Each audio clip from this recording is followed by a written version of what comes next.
Hope everybody has a great Thanksgiving. Gets to spend a little time with their families. It's obviously very important, and I know you guys travel and are as busy as sometimes as coaches. So hope you get to enjoy the day. But obviously, coming off of last night's game, we saw marked improvement.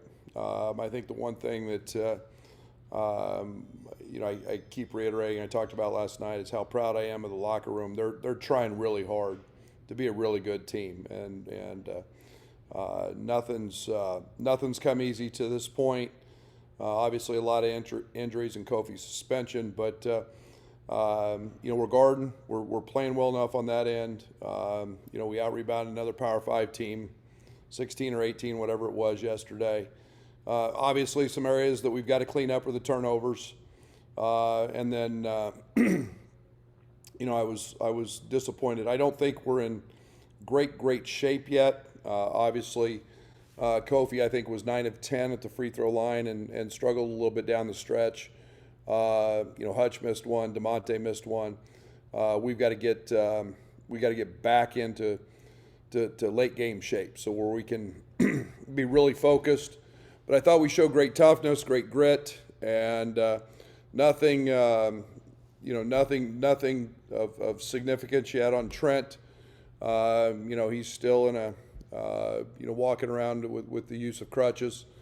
So we'll see as that goes and moves forward. But I will say this: we know it's not an ACL, so we'll continue to monitor that. Get ready for UT-Rio Grand, who's coached by a dear friend, Matt Figger. Fig and I worked together for a long time.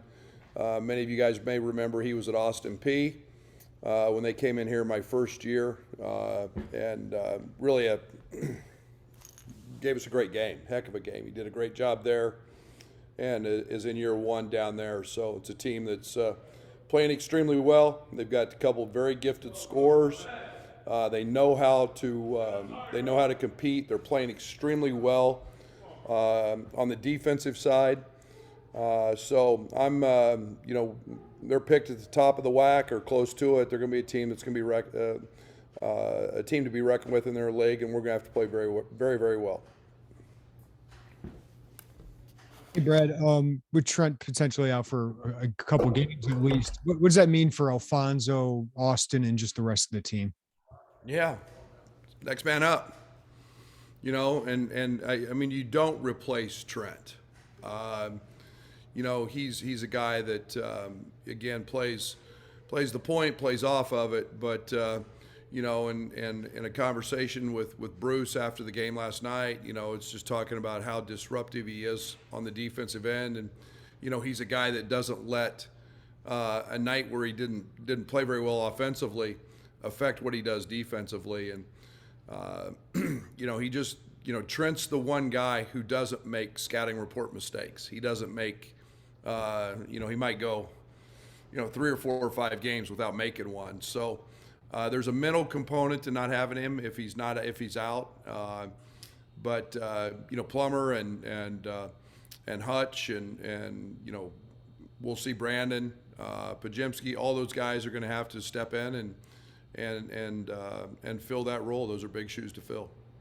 And then last night you said Andre's dealing with like head trauma from the concussion. Can you clarify what he's going through right now and just medically, like how you guys are dealing with him? Yeah, it's not that. It's not that. We've ruled that out, and I'm not going to get into anybody's medical stuff, but we did rule that piece out. So it's it's something he's frustrated with, and we'll just keep monitoring and see how it keeps moving from here. But he was terrific in the 18-19 minutes he played, and was terrific, and he's leading the country in assist ratio, and again, that was another positive sign last night, was his play.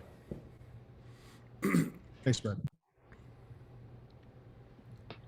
Hey, Brad, you've talked about just sort of the unsettled nature of things at the beginning of the year. Have you had a season that started like this where you maybe haven't had that group you thought you would in the first couple weeks?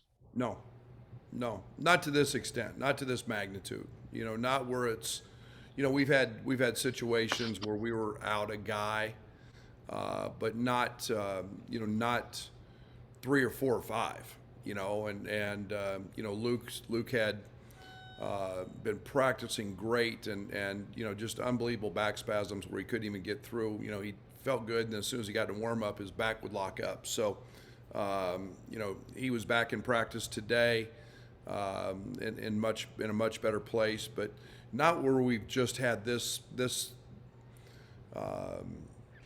number and this amount of guys for various reasons, and you know, it has caused us to be a little unsettled. I guess when you're going through a situation like that at the beginning of the year, is it more difficult than, say, if these injuries hit like in January or February, just because you get off to maybe you know, not the start that you might have expected? Well, I think the thing it does, it gives us time. You know, when you start dealing with stuff in conference play, things can spiral pretty quickly. This one gives us some time to work through it. Gives guys an opportunity potentially to recover and come back, and then find some chemistry. You know, chemistry is and that connectivity is something that can be gathered pretty quick. I thought we gained on that last night, but again, last night I felt was the first night where I could coach, you know, and put guys in positions to score baskets and put Plummer in situations to continue to get him shots, you know, to run actions to get Kofi the ball, you know, and so it was nice to finally be able to and feel like I was impacting the game from coaching and not just trying to have a mosh pit of just trying to get through it, you know. Thank you. Coach, I wanted to ask about Andre and, you know, I guess for lack of it, like the struggle he faces. You know, Trent's out, more is needed of him. He has to figure out when to hit the gas and when to hit the brakes. And, you know, there's a mental component to all this, a physical component. You know, he's under a lot right now. What's it like? How do you help a kid like that? How can you coach, you know, in those circumstances for him? Yeah, and I mean, he was terrific today, Robert. I mean, he felt really good, and he was extremely, you know, extremely involved, and yeah, I mean, it's something that you know, I feel great about Bello, and where he's at and how he's handling things. I think it's just as frustrating for him to not feel right, or I guess that's the right word. You get the best way to put it. But he wants to be out there, and it was, you know, we'll find out what's causing all that. But you know, he was terrific today, and you know, we'll hope those days continue. Have you had conversations with him about, you know, Every day? like, you know, it's a huge burden for a kid to carry of, you know, Yeah. how to go through that, and you know, it's a lot he's going through. So He's in a really good place. I felt really good after today. I felt really good after the game last night because, you know, it was, even though he wasn't an active participant in the game for most of the second half, he was still very involved in the bench, and he was a great teammate, and he was, you know, helping Hutch, and then our conversations today was terrific, and our workout was terrific. So we'll hope we're gaining ground on it. Thanks. Hey, Coach, what's been your message to a locker room that's not playing their best basketball early? I know in previous years you had that, and then it clicked into place. I know different circumstances with the injuries and everything, but is there anything you could take from those past experiences and try to use and try to give them a peace of mind? Yeah, my teams usually don't play very well early. For what I mean, you look, and I don't mean that in a bad way. You know, I think we try to, you know, might be on me. I mean, I think that, you know, injuries are obviously a piece of the circumstance this year, but, you know, we're trying to figure things out. We're trying to get it right. And, you know, I do that choosing to play a really hard schedule and challenging games. And but I still think it's how you learn who you are.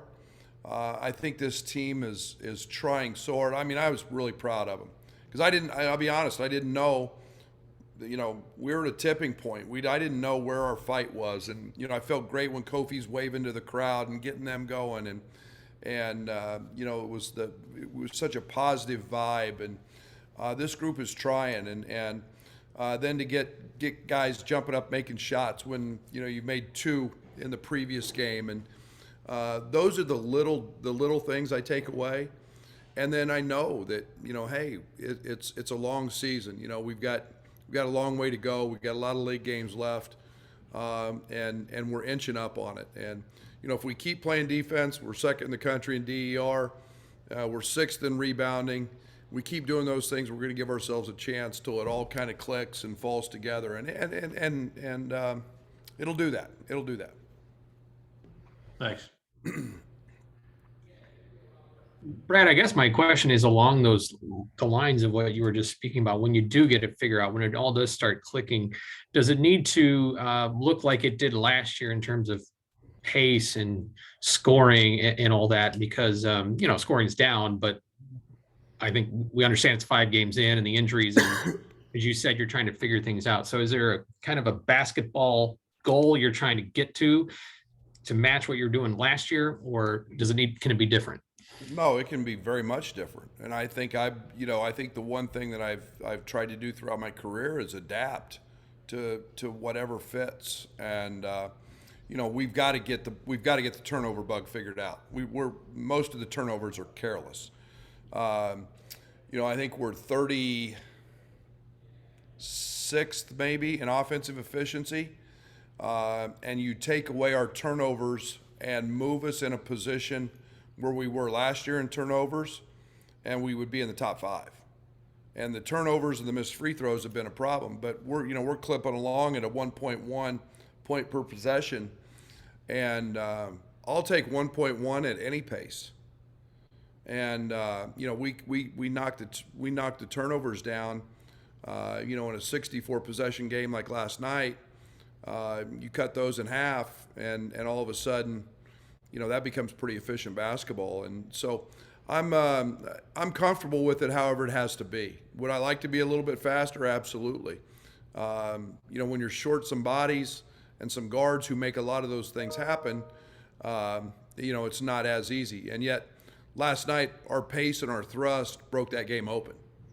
So it's we're going to continue to keep striving for it, and we get guys back, we'll be in the right place with it. And just following up on what you said earlier about legs in the late game, were you talking physically or sort of the mental? Both. Late game? Both. You know, you can be when you're tired. You know, it gets harder to concentrate. When you're breathing hard, it gets hard. I mean, you know, free throw shooting, when you're breathing hard, your head moves. You know, you got to keep your eyes focused on the rim.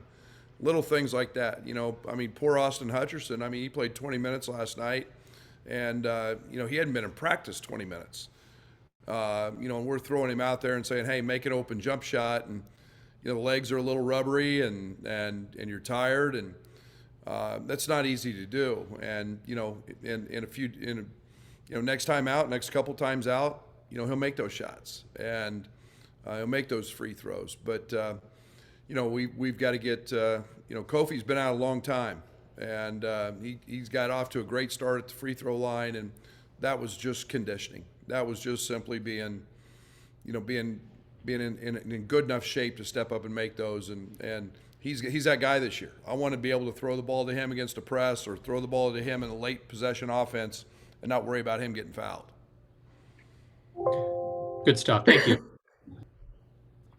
Hey, Coach, obviously through these last 2 games, you've had a couple different times or instances where you've gone 2, 3, 4, 5, even 6 minutes without a field goal. What do you think that is being caused by right now? Turnovers. It's hard to make. I mean, we started the half with 3 turnovers in a row. You can't score if you don't have the ball. And, you know, I think it's no matter what, you know, we threw 4 horrific post passes, just horrible. You know, and we can't do those things. You got a player open, you got to do that. We played a little bit sped up. We'll get that. Offense is like a fine-tuned piece of machinery, man. It's got to hum and it's got to be perfect. And then when one piece isn't synchronized and playing right, it gets hard to score. And again, I didn't expect that last night. I didn't expect to be a fine-tuned machine. We're moving a lot of guys around, and obviously at the end we don't have, Trent or Bello. So, but I thought, our offensive efficiency was pretty good for even considering the turnovers. We were 1.1, so I'll take that most every night. Yeah, and then I also kind of wanted to follow up with Hutch, and I doubt you're going to share his minutes restriction for obvious reasons, but he seems to kind of show a lot of flashes, but then also kind of be fighting off some rust, or at least he did last night. Where do you think he's kind of at? I know you said in the next week or 10 days he's going to be ripping the rim down, but what's the next step in him kind of developing here? Yeah, it's just comfort. I mean, like he hasn't played in 2+ years, and you don't just go out there and see a different colored uniform and you feel different adrenaline, you feel different excitement, you feel you get tired quicker. There's a different pressure on, and it's just kicking through that. He's got an unbelievable temperament and personality. He's been way better than I anticipated early. Way better. What he's trying to do is not easy, and he's knocking it out of the park with his what he's bringing to us, and not just on offense. I mean, his defense has been. He made one scouting report mistake last night. He helped out of a corner on Nigel Pack, but man, he's been tremendous. He's got a chance to be an elite defender, as well as a guy that's a great threat on the offensive end. Thanks, Coach. Happy Thanksgiving. Thank you. Hi, Coach. Expanding on what you said about some early season struggles over the years, is there some self-reflection there on how you approach the preseason? Do you need to scrimmage more, install more, anything like that? I don't know. I think our system, our demands are, I think I do that every year, Doug. I mean, I try to figure out, how to become better. I don't know the answer to that. I also know I like the end result, winning a lot of games in February and March and January, and I like finding out who we are. I mean, I could play a bunch of home games and play the Joey Biggs Invitational and not go to a tournament, just get a bunch of bye games here and win and feel good about ourselves. But I'd much rather get punched in the mouth, find out who we are, and be able to deal with it and move forward in that fashion, than just take a cupcake city, attitude and say, hey, we're going to win a bunch of games, but man, all of a sudden we get in league play or we're on the road and we don't have any identity how to handle it. The other thing I wanted to ask you about was high school basketball kicked off, the holiday week. Have you got some reports on how your 3 kids in the 22 class have been playing? Yes. Yeah. Yeah, Can really, you share those with us? really, we've gotten off to a stellar start, and no, it's been really good. And Ty had a big game the other night, and just a couple quarters. They said he was electric offensively. And Jaden's been putting up huge numbers. Huge numbers against top quality competition. And then we're just getting started with started with the season. Excuse me. Man, we're just getting started with the season in Ohio, so we're right around the corner there. But yeah, we're excited. This is a good group. This is a talented group. Man. Thanks, Coach. Excuse me. Coach, I wanted to ask you about Hutch and the idea of just trying to not overload him, and just the idea that I know you in the preseason, you talked about him being on the ball if you needed that too, but is there a point where you're just trying to go, no, like I don't want your head spinning by the time Christmas rolls around here. Or I don't want you overloading too much as you get back in this thing. Fire drilling him last night is one thing, but do you have those thoughts? Yeah, here's where I feel really good about.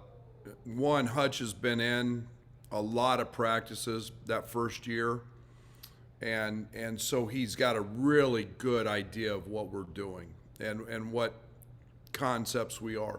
Secondly, he's really smart, and he knows every position, and so I don't.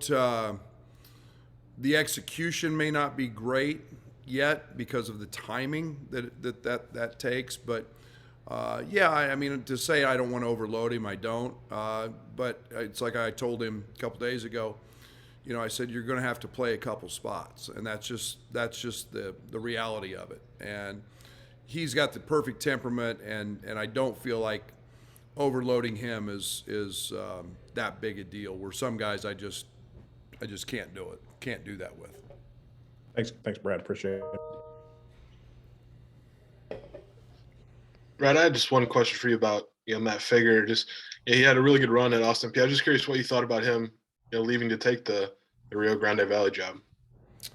Yeah, I think there's a lot of reasons coaches make choices and decisions, and I think the I don't know the particulars of certain things. I know that the athletic director down there at Rio Grande is a guy that I know. I knew he was looking for a head coach. I think there was a connection there that was very comforting for Matt. But the WAC's kind of an up and coming league with Grand Canyon and New Mexico State, two really good teams. They've added the Texas schools. But he's a terrific basketball coach. I think he made a decision that he felt was best for his career and future, and he's just going to keep on winning games and being a really good coach, because that's what he is.